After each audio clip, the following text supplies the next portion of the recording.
Today, we have a very brave man with us, the sitting Minister of Transport. Please welcome Mr Chee Hong Tat. Hi everyone. When the train breaks down and there's unhappiness, right, they always shoot the minister immediately and ask them, why don't you step down? Transport has always been a hot seat. It's a tough job, but somebody has to do it. Does it get easier? Not really. How does one get that position? You must have done something super major to kena that, right, to begin with. Oh, okay. Some people even call him the God of no mercy and all that. Oh. There are many good qualities of why Mr. Lee is Mr. Lee. He told me this, he said, I almost cried.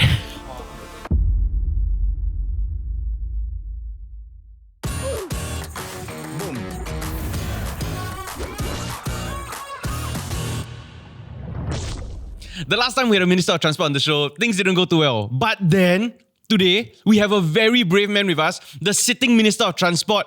Please welcome Mr Chee Hong Tat. Hi everyone. Welcome to the show. Very brave of you. Glad to be We here. have our second MOT on the show, guys. I understand it might be challenging for any Minister of Transport to want to come back here. Especially when our clip went viral and something happened to him. I remember that clip. I sat right beside him. I remember that clip. So please remind me about that. Yes, thank you. Actually, how do you feel that constant demonization of sorts? Not so bad lah. There are people who still not happy, sure have. Yeah. But there are people who then later on say, okay, I acknowledge that you have made some improvements. Yeah. So I think that's the key. We don't want to stand still. Yeah. We have to continuously improve. We have to keep on looking for how we can do better. There are people who approach us, not just me and my colleagues as well, and actually tell us that they do appreciate what we do. Some of my residents, when I talk to them, they tell me, now that the Thomson East Coast Line, which runs through my constituency, has been extended, they can go visit their friends in the Marine Parade area, East Coast. Right. But you see, these people, they compliment you or they thank you in private, correct? Both. Right. Actually, online also, there are many reasonable voices to say, look, when things happen, sometimes, it's not completely avoidable, but they are trying their best. And I think importantly, showing appreciation to the workers, what happened during the East-West line. A lot of people actually step forward, show appreciation to the workers. So I mean, we do have a lot of reasonable voices out there too. Right. I think that's something that my colleagues and I, we feel very encouraged when we get those pat on the back. I mean, we know there are some problems we need to fix. We know there are some areas for improvement, and we're working hard on it. But the appreciation from the public, from commuters, sometimes can be small things, like just thank you for building the shelter.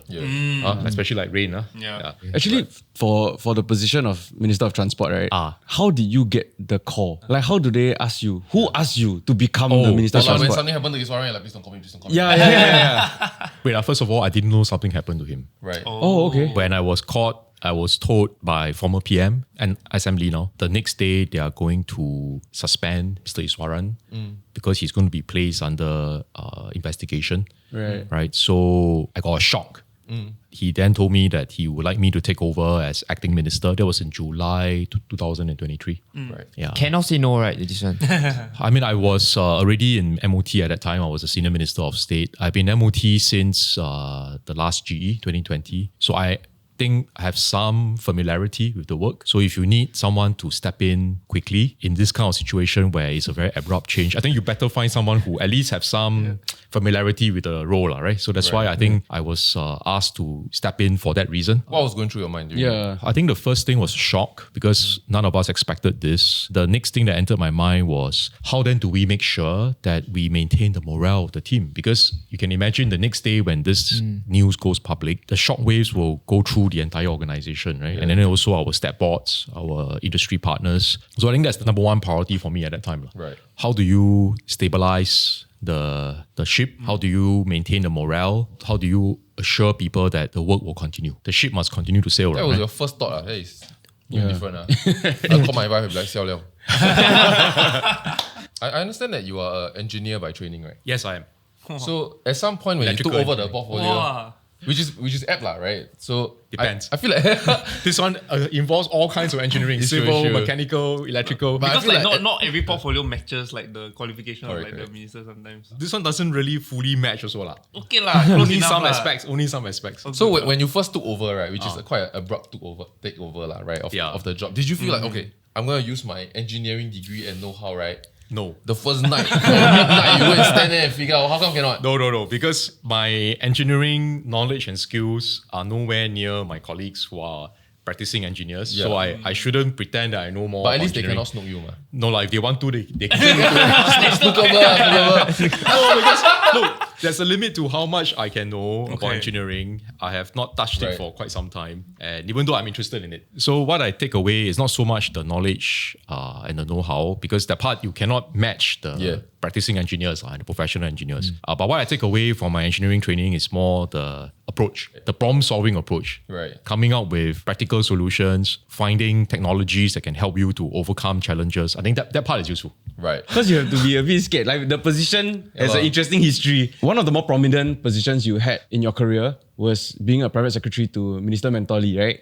I'm curious to know, like, how does one get that position? Oh, and what okay. exactly is that position? Yeah. You must What's have that done role? something super major to kena that, right, to begin with. They will usually change what they call the PPS, this Principal Private Secretary, every 3 years. So it's a rotation. Give more people a chance. And lah. the purpose is to give everybody a chance to be able to work with the key principals and to learn. Typically, the process is they will nominate a few people from the public service and we will go for interviews. With him. With him. Oh, you- Yeah. So he probably only rely on our CV and our reports from our bosses in the civil service.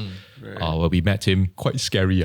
Wait, that's the first official time you are having like a one-on-one conversation with him. Yes, of course. I mean, how many people have a chance to go to his office and meet him one-to-one? Yeah. Not many, Yeah. right? So You actually, signed up for it, lah, right? Somewhere, LinkedIn application, then you put your name forward. there was no linking at that time. Oh, okay. But even if have, I don't How think... long ago was this?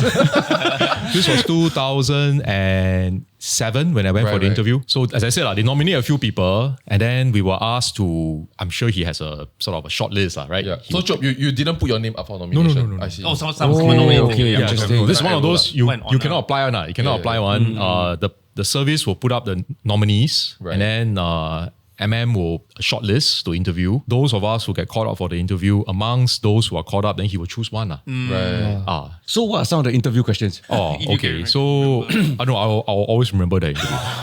You like scarred. I wouldn't say scar lah, but Life-defining. Mental lah. it's portrait. etched in my memory. First is you walk into his office. Already you feel quite intimidated His aura. because he's seated there at his desk, and there are 3 seats in front of his desk. So no nonsense. Sit down in the middle seat so I can see you directly. Wow. So sit down. First question. I thought it was going to be a policy question. No, first question. What language do you speak with your parents at home Love it. when you were growing up? Love it. You have 3 children. So what language or languages do you use to speak to your children? Right. So when I told him, said with my parents, because my parents were both Chinese educated. So at home we will use mostly Mandarin. And then when I was growing up, staying with my grandparents, we will speak to them in Hokkien. With my children, because my wife is her Mandarin not so good. Yeah. So Understandable. we will use more English with the children. So I remember he wasn't very happy with my reply because to him, use Mandarin where possible with children when they're growing up, because in the formative years, they will then have a stronger foundation for the mother tongue. And then when they go to school, when they come out to work, we'll be using English most of the time. So they will Pick it up improve, they'll naturally. pick up. Yeah. But at home, when you can, and this is not just Mandarin, all mother tongues, use mother tongue language as far as possible. No, but that affects more of your children than you, ma. For you, you are No, killer, ma. You just drop 3 languages at home, You know what I mean? But I think he wanted to hear me say The way you nurture, lah. that I should actually use Mandarin with my children more. Right, right. He was looking for congruence. How long did the interview with him last? I didn't keep track, but I think it was probably around half an hour. So then how does the conversation end? And when Okay. you leave already, right, like what's the feeling? So the last question he asked me was, do you know what the PPS job entails? So I told him candidly, I said, no sir, I don't know, but I will go and find out. And then his retort was, I have not decided to pick you yet, Did he laugh or he's like straight faced? He didn't laugh. Oh, scary. I say that. I immediately called my wife, I tagged it. But the next day I got a call and they said, Mr. Lee has picked you, congratulations. Were you expecting it though? No, Why do you think he picked you? I don't know. Because I Because thought, you argue with him. Yeah, I don't know. Maybe, because, okay, so to be clear, I didn't argue with him all the time. Only on topics that I feel strongly about. Yeah. And I believe I have some valid points to share with him. But there's one thing I learned about Mr. Lee along the way is that, he has a fearsome reputation, right? A lot of people say, wow, he's very fierce. Yep. He's very intimidating. Some people even call him the God of no mercy and all that. But That's you lah. You came out with that. You made your schedule hell, Sounds is like a it? Yu-Gi-Oh card there. but when I worked with him, I realized there are a couple of important qualities that I learned from him. As a leader, you have to be willing to listen. He doesn't tolerate people who talk nonsense. So if you go there and then you anyhow say this, say that without proper evidence, without proper facts, without a cogent argument, then you are asking for trouble because he doesn't have patience for all that. But if you put a point across, even if he doesn't agree with you, he may not change his mind immediately, and he can engage you in a robust debate because he has strong views. So he will come back and say no, doesn't agree on certain things, but he will want to listen to your view. And he will want to then not just listen to you, he will also want to go and listen to others also. So he will hear from a range of different perspectives. And if it's necessary for him to change his mind on certain key issues, he will. Wow. Remember, he once said F1 is a waste of time. Why you drive around in circles, right? Yeah. No, I agree. Yeah, why do you same. need why do you need IR? And then we should not have integrated resorts. I see. We should not have casino in Singapore. In fact, he even said so strongly. He said, over my dead body, right? At one point. But later on, he changed his mind on IR because he was convinced that today, if you put enough safeguards, actually you can actually reap the benefits of the integrated resorts from tourism, all the economic benefits, and yet still protect Singaporeans by not having people go to the casino. And I think our model shows that it can work. So I think Mr. Lee's quality, having strong views, having conviction, together with having the flexibility of mind, the willingness to listen, I think that's an important combination. What are some of the things that you would learn as a PPS? Before that, right? What does a PPS do? So PPS is a very British term, Principal Private Secretary. Basically, the US, they will call Chief of Staff. If you look at the job of the PPS, there are two aspects. One is for you to help the boss plan his schedule, plan his trips, plan his meetings, prepare the materials for him, work with the government agencies. If he has certain instructions he wants them to follow up, how do you serve as a bridge between the principal and the various government agencies? But it's also the other way around, which is actually it is for us to learn. Right. Sometimes I feel he can still get the job done without me. I'm there more to, he's giving me a chance to learn. Right. Right? For that, I'm very grateful. I didn't take leave, for those 3 years. Wow. No leave. Because Mr. Lee doesn't take leave. He will work throughout. So he even called me on Christmas Eve, asked me to follow up. No, but it's okay. Because I told my wife, and she's very understanding on this, this is the 3 years, it's the best learning opportunity that I will have. I'll never have this chance again. So I might as well make full use of it. We can take leave later. Yeah. At least he got wish you Merry Christmas, right? Or it's like No. April 10. So like he probably the people doesn't know it's Christmas kind. Okay, so for... No, he knows. He knows. He just doesn't engage in all this small talk. What? So your first day you go in, you don't never prepare some like icebreaker or something to like What, get a crack bit more jokes, charming with him? If you were Yeah. a superhero. Or straight away, what is your childhood trauma? Like, I think that will be the end of my stint, Wow, interesting, That's so necessary today. No, but I asked some of the seniors who worked with him previously. I said, what advice would you give me? So they said, well, okay, 2 things. And it's quite consistent across different PPSs. Number 1, never ever lie to Mr. Lee. If you don't know, say don't know. Don't go and bullshit him. So if he asks you and you don't know, just say, sir, I don't know. I'll go and find out. Don't say, oh, I think it's this, I think it's that. And then later you'll find out that you anyhow say. Then you're in trouble. Why? Because he needs to trust you. He needs to believe you that you won't smoke him. And if you don't know, say don't know. If you make a mistake, admit it. Don't try to hide. Because I think Mr. Lee firmly believes in this. When you work with someone, you must trust that person. If you don't trust that person, then don't work with him or her. but if he asks you like, how's my hair? You like soft, like you play dancer. Mr. Lee will never ask this kind of questions.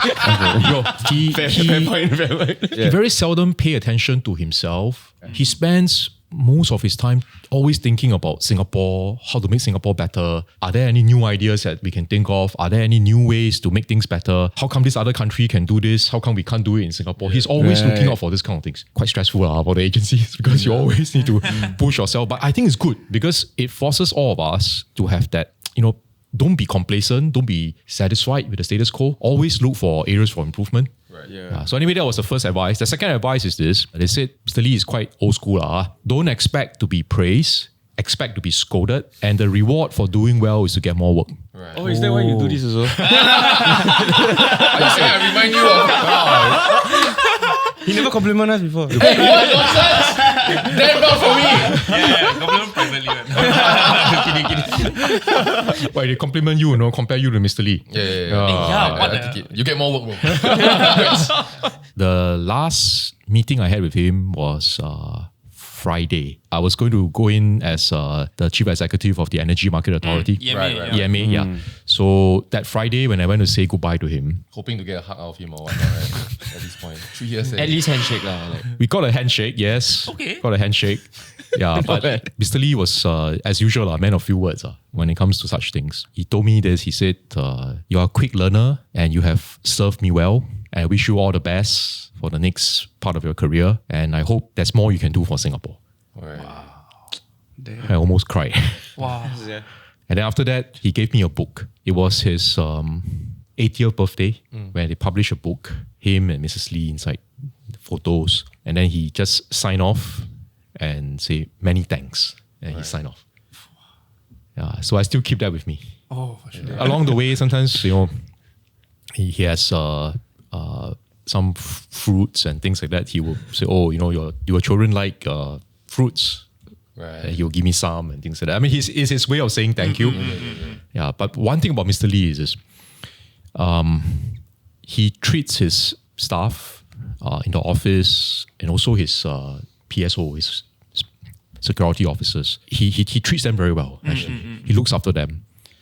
And I don't want to go into details because it's a bit personal and private, but when the staff needs help and things like that, Mr. Lee would actually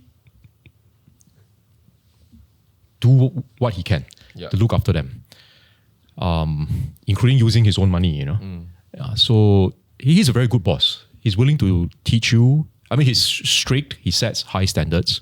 He's quite demanding, a hard taskmaster.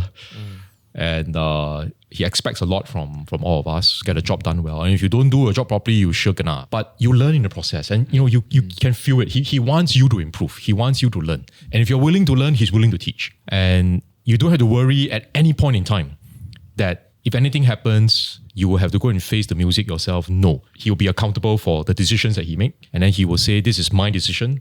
Yeah. So I think there are many good qualities of why Mr. Lee is Mr. Lee.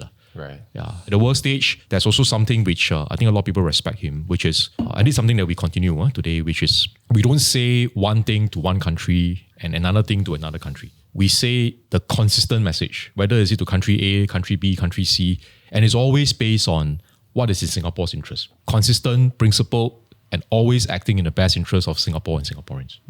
After your term, right? Yeah. Has there even been one hang sesh, like dinner? Oh, yes. Yes. Yes. Surprise. So every year where we can, the former PPSs and the current one, we will get together and we will organize a dinner for Mr. Lee. It's like a PPS alumni club. The PPS club, right? Like I said. Yeah. So the last one that we had with him, he wasn't very well already at that time. He wasn't able to talk as much, but we could see his mind is still very sharp. He's still listening. He said a few comments, but he wasn't as energetic and as before, as strong as before. So it's something that we look forward to, where we can celebrate his birthday together with him. Right. Then in those dinners, you all get to talk about anything or is it still damn serious? I think with Mr. Lee, you usually don't veer too far from serious topics. I'm very grateful that I had all those opportunities to learn. And so when former PM asked me whether I would like to join politics, even though it's a bit of a leap for me, because it's not something I'm comfortable with or used to, because I spent many years in the civil service. And it's a different role when you're a public service officer compared to when you're a politician. I would say I'm not a natural politician, something which took me a while to get used to. But that sense of duty and sense of, I've benefited from the system, and if I can give back and contribute back, I should. So I couldn't say no. When you say that you are not a natural politician, do you feel like you're very aware of what your weaknesses are, and are you can share it? Yeah, I mean, when I was in school and also in the civil service, I think I'm more the analytical type. I tend to be the one who, if you ask me to think about solutions and options, I can. You want me to do analysis, I can. But I'm not sure at that time whether I'll be comfortable Hello, Uncle, interacting with Yeah. a big group of people. Right. So I told former PM, I think I need to test myself first. And one of the ways to test myself would be to jump right in, because there's no other way to test. Right? Jump right in. And so I said, can you maybe let me try it out in one of the grassroots settings? So at least it's not politics, but it's grassroots. But some similarity in terms of the skill sets required, right? How you interact with people. At the end of the day, how do you feel? Do you feel like, I'm so glad it's over, now I can finally go home, Or do you say, actually, I feel energized by hearing the views that the residents have shared and understanding how is it that we can improve their lives? And then, better still, you feel a great sense of satisfaction and pride when you see how some of the projects that you implement have benefited them, help the families. So if it's the former, then I say don't join, please, because you cannot tahan one. Okay, you got to feel a sense of connection with the people. You got to feel you're energized, and you feel a sense of satisfaction and motivation that you're doing something that can help people. Yeah. Right? Your Improve MP people's cannot lives. burn out. While you look after your residents, you also got to look after your health, look after your own well-being, so that you can tahan, you can sustain. This is not a 100-meter sprint. It's a marathon. How does your family feel about this? Like, especially your wife or your kids, especially when train breakdowns, so people curse until you like no mother, Like, how does your family take this? Two things. First, I don't really expose my family very much. Give them their own privacy. In fact, my parents were worried because they know how tough this job can be, and politics is, you must be prepared to get scolded, right? I mean, because things will happen. Yeah. And it's not like you're not doing well, you're doing it well in life, and you get a good job, then for what you go and sign up to class. That's one way to look at it. But the other way to look at it is this. If everybody say no, then who's going to step forward? Right? And if we don't have strong enough political leadership to be able to run the country, to be able to run the government, I mean, as a former public service officer, I would say cannot just only rely on the public service alone. And the reason is this. Both play important roles, and it is a complementary partnership role. But the public service, and we have a very good public service, the role is different. The role is to come out with policy options, analysis, and once a decision is taken, implement it well. Okay. The public service, because it doesn't have the mandate of the voters or the people, you cannot be the one to go and make big policy shifts. You cannot be the one to go and persuade the people to accept those changes, right, in your direction that the country wants to take. That one only the political leadership can do, Right. because you are accountable to the people every, say, 5 years for elections, and you have the mandate of the people. Then if you want to make any big shifts in policy, any big change in direction, you need to persuade the people to be able to support you, and you need to win the mandate. The political leadership, without a strong public service, you don't have good policy options, you don't have good analysis, you don't have good implementation, also cannot. So I think I see the two as both playing very important roles, but they complement each other. And the important thing is to make sure we have good people at both sides. Then the elephant in the room is that the moment you took the job, you kena the SimplyGo. Yeah, you basically inherited some of the... Well, okay, no, I don't want to say inherited. I mean, some of it is, there's a certain, what they call path dependence. Right. Okay. So the project was ongoing for a while. The mistake that we made was we took too much comfort when we saw the rise in the adoption amongst adult commuters, switching to what they call the account-based ticketing or the SimplyGo. Yeah. But what we didn't realize from our focus group discussions and our consultations was that there is a flaw in the SimplyGo system today, which is it cannot display the balance and the fare deduction at the fare gate and at the bus card reader because of the latency. Right. Right. So if you want to display, can, but then you ping back the back-end system and then they send it back. That delay is okay if there's no queue. But if you have a long queue during peak hour and everybody delay by 1 second, Actually, 2 seconds is a bit too long. it's too long. Yeah. It's too long. Right. Yeah. So that's why we couldn't display. It's not that technically cannot. Technically you can, but it will cause a Sounds jam. doable, Yeah, cause a jam. So we're now trying to fix this problem by seeing how we can shorten the latency. If it can be done, then I think we are able to move to this system fully. I remember when SimplyGo came out, I thought it was the most convenient thing ever. And like, it wasn't a problem for me. But I didn't realize we were upgrading to anything. I thought that was status quo for the longest time. To be honest. okay. Because when you could start using credit cards, like that was like the payways and the That is the Your biggest watch. advantage of the account-based ticketing, is that you don't have to rely on a EasyLink card. You can actually use your watch. yeah. You can use a credit card. And actually that number of people who want to do that is increasing. Yeah. Yeah, so we thought it's important for us not to take away account-based ticketing, but at the same time, during this period at least, before we solve the latency problem, continue to provide card-based ticketing so that people can choose which one you prefer. Yeah. I don't know if it's my privilege speaking, right? But to me, it's like if it's between $1 to $1.50, like Privilege speaking. really, man. Like Yeah. I was like, I never check my like how much. Yeah. Like even if I Then what would I they never post on really- Facebook? You know what I mean? they must complain, what? No, I think it's a valid preference that commuters have I'm gonna kena because they see the balance for so many years. I think it gives them the assurance. You see. Yeah. Then if they need to top up, they know. And instead of trying to tell commuters that, we just take it away, I think the better solution is to see how we can reduce the latency so that we are able to display it without causing delay. So the engineers are trying their best. But at the point where I think we were a few months into the job, right? Then we decided to U-turn. It was actually go back, right? a few weeks after I few was weeks. appointed full minister in January. What was the decision-making process at that level, right? To say, how about we let them deal with the latency? You know, there has to be a very real option, right? Yeah. As opposed to let's turn around policy and blah, blah, blah. And So we were debating the two options. There were colleagues who felt that, exactly like you said, and in fact, some of them told me with good intention, and I mean, they are trying to look out for me. They said, you just became full minister. This is your first so-called policy announcement. yeah. Do you want to go out there and reverse? And people are already making jokes about it, say it's not SimplyGo, but SimplyGo stun. So do you really want to go out there and make this reversal? There was also another group of colleagues who felt that no, because if we make a mistake, we should go out and acknowledge and change. And I tend to agree with the second group because I feel at the end of the day, this is not about trying to save face, Yeah. This is really about trying to do what is right for Singapore and Singaporeans. So if the decision is not the correct one, better for us to come out and acknowledge, see what we can do to improve, and then explain to Singaporeans why we have to reverse. I can imagine like when we get to a point where the latency is low enough and the rollout, right, there must be some amount of like anxiousness or nervousness to make sure that we everything confirm battle test it for 12 months. We will test it properly and make sure it works because I think we don't want to inconvenience our commuters.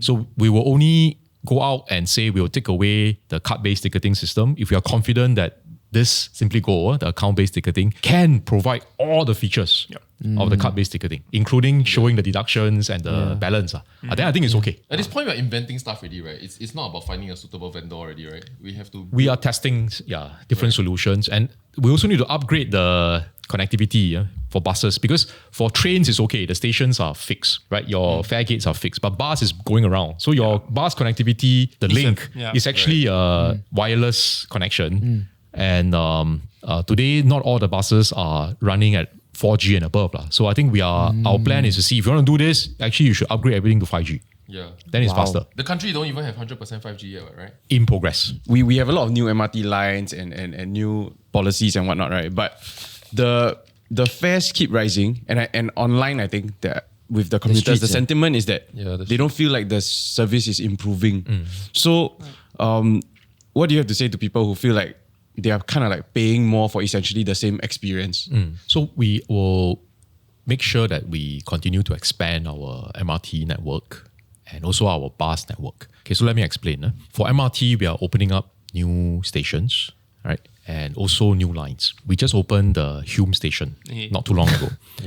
So we will next year close the circle for the circle line. Close the loop. So now it will be a full circle loop rather than today there's a bit of a king, right? Confusing. For the longest time. How did the circle line- So it will reduce the travelling time, make it more convenient for commuters who are using Circle Line. So if I miss my stop or I fall asleep, I really kena go one round. In future, yes lah. If close, Depends how long you sleep. we will also be extending the Thomson East Coast Line, right, to further east, and there will also be the downtown line extension. Yes. Yeah, that will link up. So this is what we will do next year. Then from 2027 to 2029. Progressively, we will open up stations along the Jurong region line. So the commuters in the west, that will be helpful for them. Not so important. How can you say that? We benefit the center, benefit the east. We must also benefit commuters in the west. This is improving connectivity throughout. Cross Island Line, which runs from east to west. That will also start from 2030 onwards. Yeah. So all this will actually help to bring the MRT network closer to commuters and help us to be able to meet our goal, which is 8 in 10 households within 10-minute walk from MRT station. So in case you have any disruption, Right. today, for some of the lines, because there isn't enough redundancy, Alternatives, you got to use buses. But the capacity of buses is not quite the same as trains, right? So the best replacement for train disruption is actually another train line. Right. So if we have a better built-up train right. network, actually commuters can still complete their journey by train. It's just you switch. That's what we're trying to go for. Interesting. So all this will help. How come you all don't resilience. say these things like Yeah. clearly, though? I feel like That's why you help us lah with your show. No, honestly, because it feels like, how come you all keep focusing on developing new thing, but then we are still experiencing the same problem with this. But the new stuff is the solution. It's part of the for solution. the current issues. Yeah, we also announced recently that we will invest more in improving the reliability by investing 1 billion over the next 5 years to install more sensors, use better technology, so we can do what we call condition monitoring. So in other words, we don't wait for the part to fail. We will monitor how it's performing along the way. And then when we see some early signs of the thing breaking down, right? You don't wait for it to fail before you fix it. So this is preemptive. So this is something that will help. And we are also spending money to train the workers because you need to use new technology, new methods. We also want to upgrade the skills of our rail workers. So this is something that we will do 1 billion over the next 5 years. Then coming back to bus, same thing. A lot of the bus network today, we need to readjust. The long trunk routes that duplicate the MRT lines, actually those may not be so necessary. We can reduce some of them or shorten some of them because they duplicate the MRT. So for the long distance, actually it's faster to take MRT. Right. Yeah. But what we can then do is we free up the resources, we expand feeder bus. Because now in the estates, whether is it new estates like Tengah and or even mature estates like Toa Payoh, we have new housing developments in different parts of the island. And some of these new housing developments are further away from the MRT station or the town centre. Okay, so with this freed up resources, we are able to improve the last mile bus connectivity through the feeder services within towns to bring the residents to the town centre or to the key transport nodes like the bus interchange and MRT stations. So we calculated and we said, not enough, if I only depend on removing or what we call rationalizing some of these longer trunk routes, it'll be too slow because we can't remove too many of these trunk routes. So we need to have some redundancy, right? Also, I love long bus rides. MRT ride is faster. But cannot sit down. I Look out the window. don't like to then change. I always prefer emo. So we will still have some, John, we will still have some, but I hope you agree with me that We'll just increase GST instead. No. We want to run our transport system prudently so that we make good use of the resources to serve as many commuters as possible, improve connectivity. So that's why we calculated and we said we need a bit more resources. We cannot just depend on the rationalization. So we work with MOF and then we injected an additional close to about 1 billion over the next 8 or 9 years, where we are able to add more bus services. So last year when we announced it, we added 10 new buses and then we enhanced 36 existing bus services. This year, we are going to announce another 15 new bus services and it will serve areas like Punggol, Bidadari, UT, Tampines. Important parts, I see. UT, no. Except You say UT. Punggol, okay, good. Wait. So you're saying that is part of the justification for the fare hikes? There are a few components. One component is the general inflation. So they measure it by what they call the Consumer Price Index, the CPI. The second one is actually the wage cost. We do want to pay our transport workers fairly. So that's one component. Then there's the energy cost because fuel, electricity, and so on and so forth. So that's third component. But the PTC doesn't just follow the formula strictly because sometimes the number, like in the last few years, can be very high, like more than 10%. So you can't increase by so much because that will affect affordability. Okay, so if you look at the fares last few years, we didn't follow the formula. We reduced the increase by quite a large number because if we follow the formula, it would have been a much higher increase. Right. Like 10%. So More we're than increasing 10%. less than 10% now. So last year, we increased 6%. Oh. Right? The consideration is to balance sustainability of the transport system together with affordability for commuters. And then we also then had to decide if you don't charge the full fares, because there's still a gap. We haven't fully closed the Yeah, gap. who's paying for the 4%? It's basically government. But government means actually taxpayers. Because this money comes from taxpayers, right? So because of this gap, last year government had to top up another 200 plus million so that we are able to close this gap in the fares. And on top of that, every year we give $1 billion in subsidy for buses and $1 billion in terms of subsidies for trains. So every trip that you take, actually the subsidy from the government for that commuter is about $1.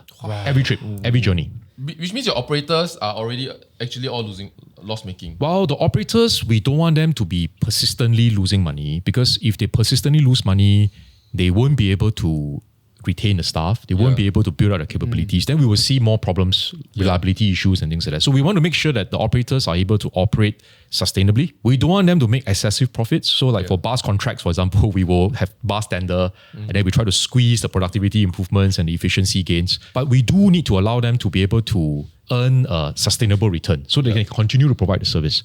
But because public transport is a merit good, and we want to do it to keep Singapore car light, to encourage people to take public transport. We need to keep it affordable, including from low-income families.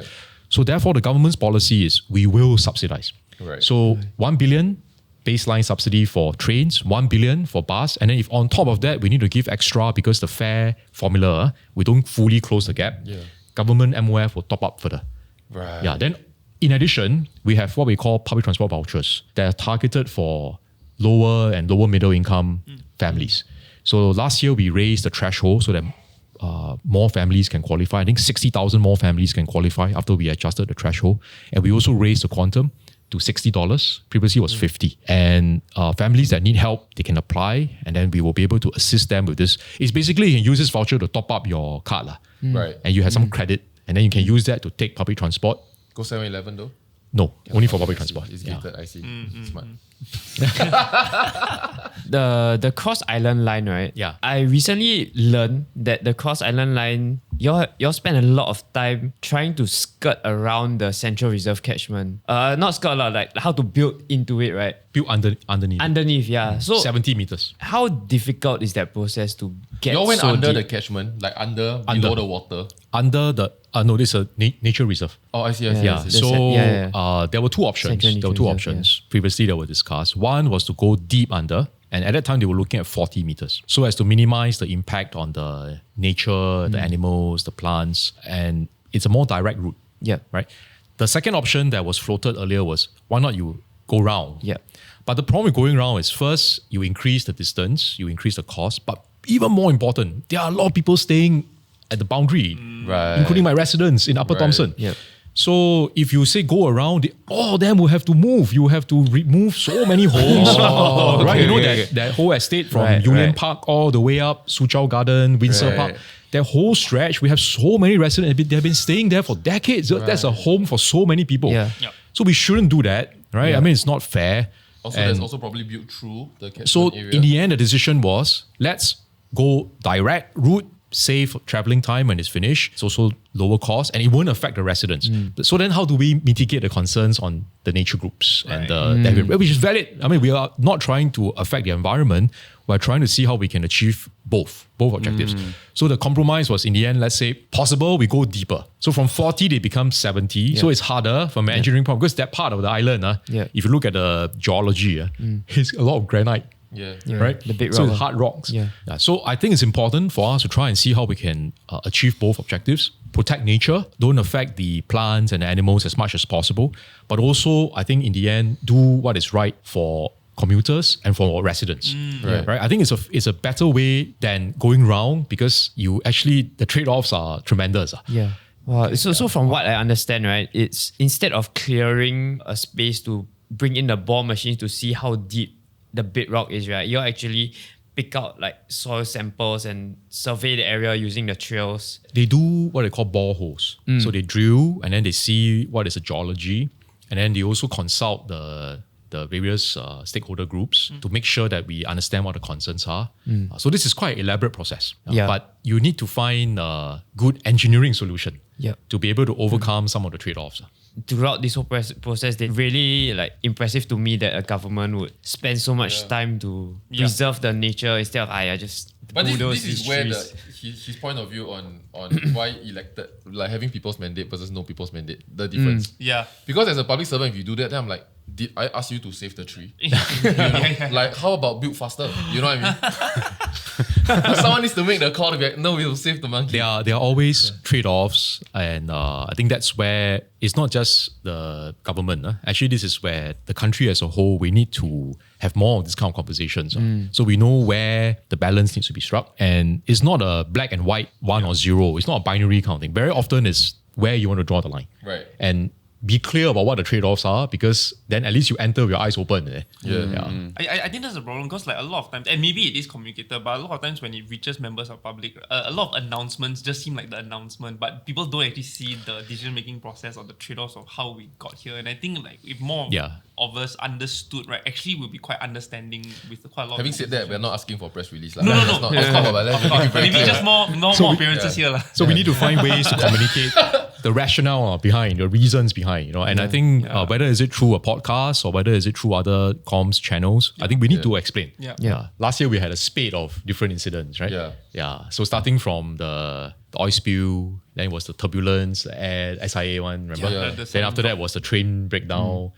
East-West.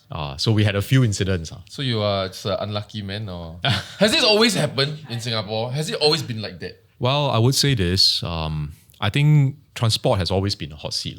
And it's a tough job, but somebody has to do it. Right? So, this thing about luck, I think certainly a lot of people have given me this advice, say that, maybe you need to go and Cleanse a bit. change your luck a bit, So a few advice. One was go in pai. Right? Wow. So that one there are some temples, some religious places of worship in my constituency. So every time I go, I'll go and pai. So the nation is depending on him to buy. Every night we all Second say we pray for thing- help, we pray for the second train. I should be praying to him. No. That's why it's second thing is some people say, why don't you go and bathe in the pomegranate leaf, the water, wash away all the bad luck. So I haven't done that. Maybe I should do that. Then there's a third one. Some people told me, say, why don't you wear red underwear and then go and turn your underwear, So I said, are you sure? No, I think the one is for gambling, Is it? Then I will have known. I got a question for you, because the most of this episode, right, we've talked about MRT and bus, right? But there's a whole, the scope of your job is actually very, very wide. We also settle first so mile, many last other mile things. connectivity. It's It's actually very important. Your sheltered laneways, your overhead bridges, lifts, right? But it's also like air. It's also maritime. There's all these other things. It's also- Yes, Oil of course. spill also your fault. That's why. So, like, what does a week in your life look like? I would say it's not all negative. So we shouldn't Yeah, that's right. transport is a hot seat, but it doesn't mean that there are no positive things Like coming him from doing transport. succession planning. So if you look at maritime, for example, last year we had a very good year. Our port grew. We exceeded 40 million TEUs for our container port. We are still the number one bunkering port. Our International Maritime Centre grew. Airport, we rebounded. We almost reached pre-COVID levels. This year, we'll probably exit. I think if we have more events like Lady Gaga, it will definitely help us. We are also growing the number of flights to different cities around the world so Singaporeans can travel. We are maintaining connectivity for both our air hub and our seaport. And then on the land transport side, we are also seeing some positive movements. I mean, we have a bigger take-up now of electric vehicles, much more than before. We have expanded our charging infrastructure, including fast chargers. Right. We are renewing our bus fleets, including with electric buses. Right. We are expanding our bus services, our MRT network. First mile, last mile, we are working with all the grassroots advisors to see how we can expand the coverage, sheltered laneways, lifts or overhead bridges. Oh, your job so many things. That's crazy. Friendly streets, we are rolling out as well to keep people safe when they walk around different estates. Right. So there are many, many interesting things in transport. So yes, it is a hot seat because disruptions happen, incidents happen. It's very operational. But there are also many exciting, positive elements that actually motivate me too. I mean, my colleagues, so when we come to work, it's not just crisis management. It's not like that. When we come to work, we look forward to implementing all these good things. We look forward to making the long-term plans, including new MRT lines, Seletar line, Tengah line, right? Yeah. And at the same time, we understand, this is our karma. There will always be incidents from time to time that we have to deal with. So we are ready. When it happens, we are not unprepared. We deal with them calmly. We bring the team together. We communicate with the public, and we hopefully learn from the process, do better, and reduce the problems going forward. We have WhatsApp group, right? WhatsApp group. So there's this WhatsApp group with all the operators, land transport. Right. And that's the one that whenever there's a breakdown or there's a disruption, that one will have updates. You are in that chat also? Oh, yes, of course. So when the East-West line incident happened, I was in Beijing. I was away. And I was on my way to the meeting, stuck in traffic in Beijing. And then the WhatsApp message came in and said, there's this problem with the East-West line. And then they said there's a serious one because the axle box dropped. When I saw that, I said, jialat, because it is not a signaling fault. It's not a normal train fault. When you have something drop and you hit the track, there will be damage. And when there's damage, you need a lot more time to repair and to replace. So I knew I was in for a difficult time, but I had meetings all lined up that day. I couldn't come back. So I could only fly back the next day. And we did a video before I took off from Beijing to explain and then to apologize as well for what happened to commuters. And then some of my friends messaged me and said, I can tell you made this video in China. I said, why? He said, because you never sleep properly until you got such dark eye bags, right? You look like a panda. So I came back. I didn't go home. The first thing I did was I went to the site and I wanted to see, because I think it's important for me to be there and to speak to the operators, speak to the workers and understand how serious the problem. And when we went there, we knew we were in for not just a 1-2 day disruption, but at least a few days. At least a few days, because it was serious. There was a whole stretch, damaged tracks, and then the third rail also came off, right? Yeah, the memes. Yes. So that was something which I think the media who were there with us also came to the same conclusion that I think it will not be a 1-2 day thing. It will be much longer. Yeah, but that WhatsApp group, sometimes very scary because... scary for the guy texting you this. No, scary for all of us because whenever we see a lot of messages when you wake up, right? Then you see, wow, 17 messages. Then I forgot that day was Christmas. So actually they were saying, Merry Christmas. Oh my heart. Go. Okay, thanks a lot. Merry Christmas to you too. Maybe use a different group next time. Please, not the crisis group. Do anyhow send things on this crisis group, as minister, you need to stay calm. Because you are the leader of the ministry. If you kacang spider and you cannot stay calm, the ripple effect will be amplified down the line. And you will make all kinds of wrong decisions and you will make things worse because everybody will be scrambling and things like that. So I think the number one thing is stay calm, deal with it calmly. It's difficult, nobody likes it, nobody wants it to happen, but it has happened. Deal with it properly, deal with it calmly. Number two is you need to hold the team together, because in those kind of situations where things are volatile, uncertain, fast moving, people are worried. And you need to be out there to assure the staff. You need to be out there to get people to work together. So like during the East-West line incident, it took us 6 days before we could resume service. Very serious. But one of the things that I think we managed to do, I would say quite effectively, was there was no finger pointing between the train operator, SMRT, LTA, between the government, the employers, the unions. I think all the stakeholders were very clear. Our number one priority is keep the workers safe when they work on the repair and make sure commuters are safe by testing it thoroughly before we resume. And that was our number one focus. Everybody focused on that. The engineers, the technicians worked round the clock. Right. And I think commuters could see that. And I think many of them actually were very kind. They stepped forward. They gave words of encouragement. They made cards. They brought drinks and food down to the stations for our staff, for our workers. And it really boosted their morale and encouraged them to continue to forge on. So I think keeping the team together is very important. And there will be incidents.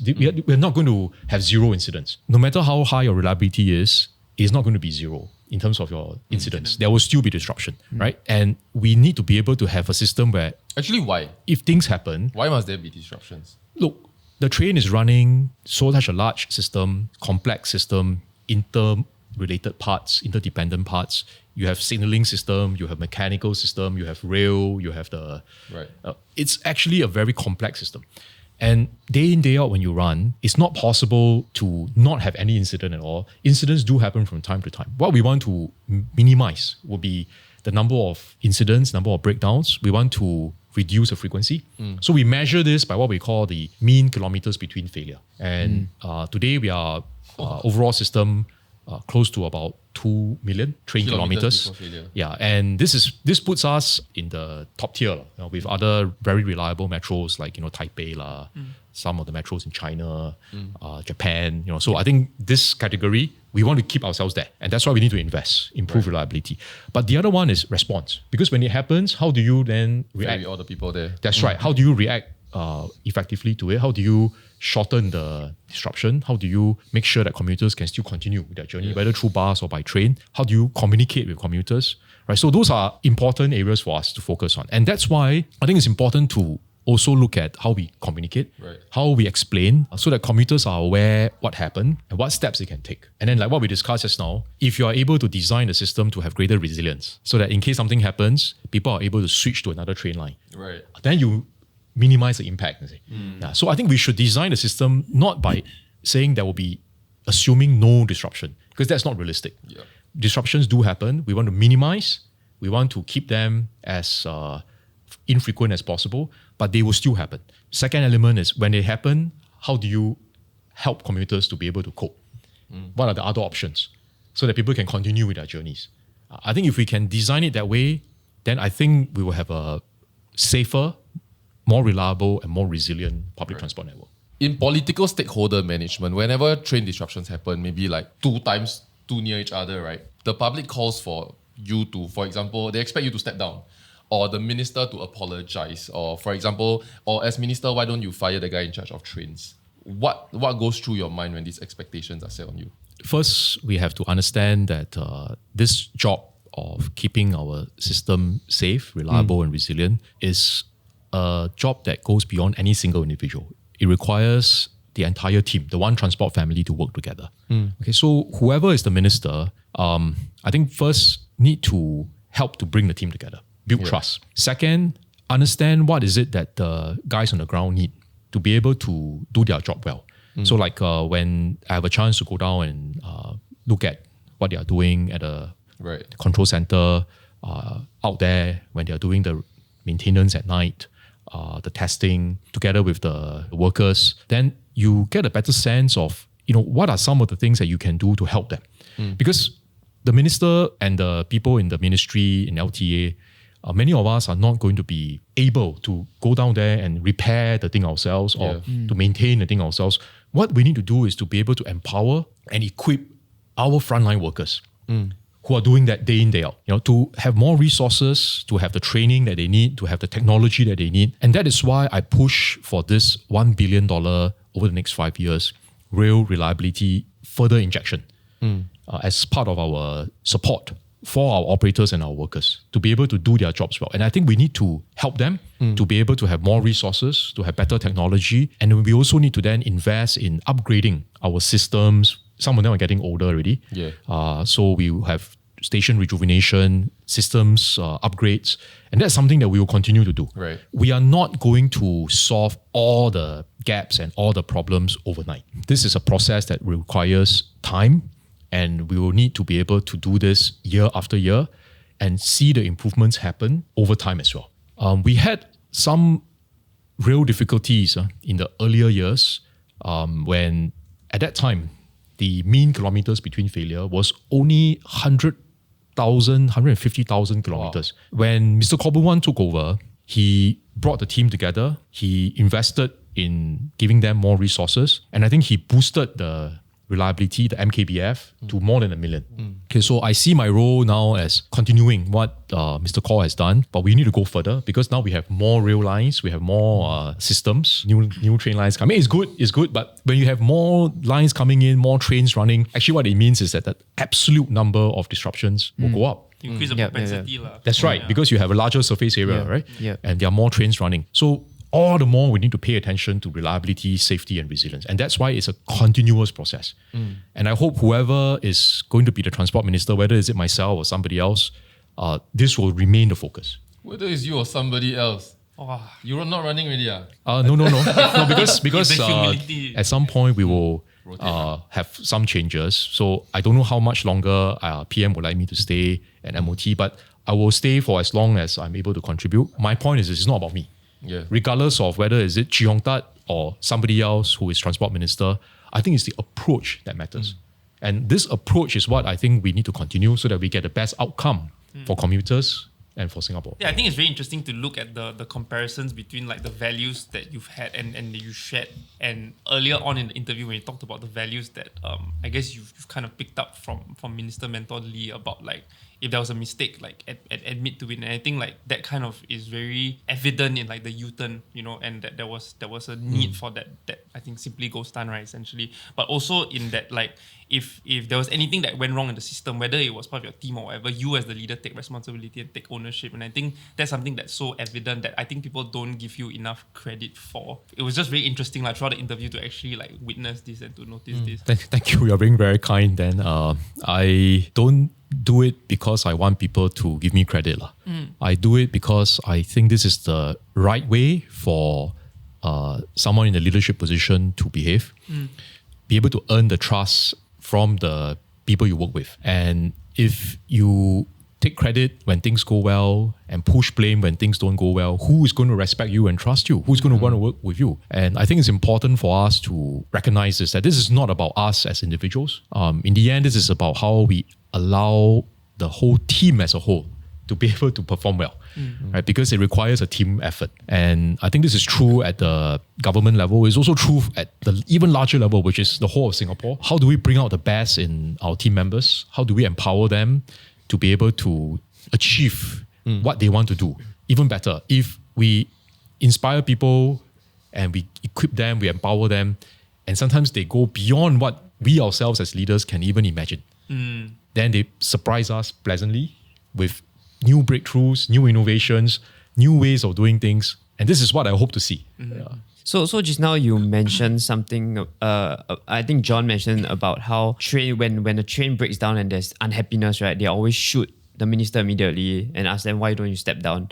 So I think my question would be, how have you learned over the years, right, to deal with this kind of people, like these comments that are directed at you? Because, it's not something that you're taught, right, on the job. I think the first thing is don't let it affect you because you need to stay focused. When there's a problem we need to solve, we focus on solving the problem. If there's a gap that needs to be fixed, we focus on fixing the gap.